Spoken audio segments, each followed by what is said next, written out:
Hi, this is Erin Roberts, and we're here at PAX East 2014. So let's talk about the single-player experience you guys are crafting.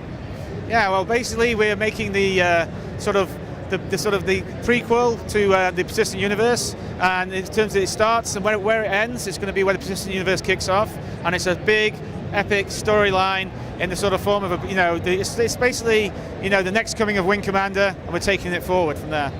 Talk a little about the story and what's going on in this world. Well, you're basically part of, it's a huge universe, and you're part of the military in this universe, and you're basically at the beginning of the story, there's a huge attack from the Vandal, and you basically are part of the force, and then the story continues from there. I can't give too much away, because basically, we want the guys to play it. What role has advances in technology played since you guys last made games, and how it's been like developing this game?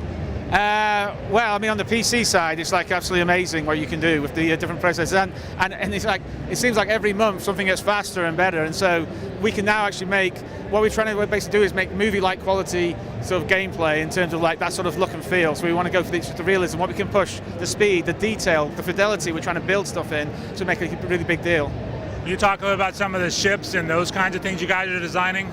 Yeah, I mean, we've got, because not only do we obviously have the fighters, but we have like large capital ships, especially in Squadron 42.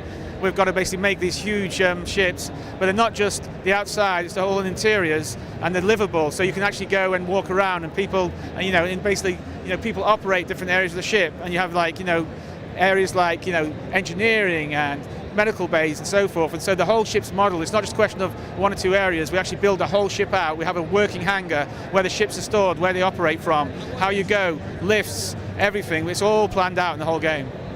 How have you guys worked with the Kickstarter community in developing this side of the game? It's actually working with the community is actually one of the real pleasures of working this way, because basically we get to interact with people, and so when we come up with ideas and we throw them out there, people hear stuff, and sometimes people come back, there's issues, we can actually discuss that, and sometimes we go, well, actually that's the way we need to do it, but there's a lot of times where a lot of good ideas come back, and then we can modify what we're doing, or in some cases add new features if it feels like it's a really good idea. Is there an example of what you guys are working on now in a single player that has been helped by the community? Some of the ship stuff. I mean, just the other, we basically put out we were working on the Idris, which we actually reclassified from a corvette to a frigate, because we actually made it about 100 meters bigger for the Squadron 42. And where we'd built out, we actually had the med bay in one of the wings.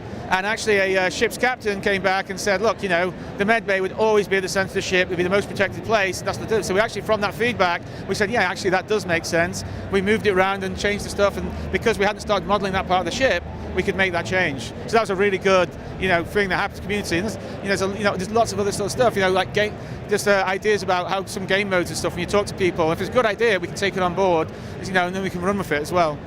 Can you talk about your studio, how large it is, and how long you guys have been working on things? So my studio in the UK, we've only really got up and running in the beginning of the year.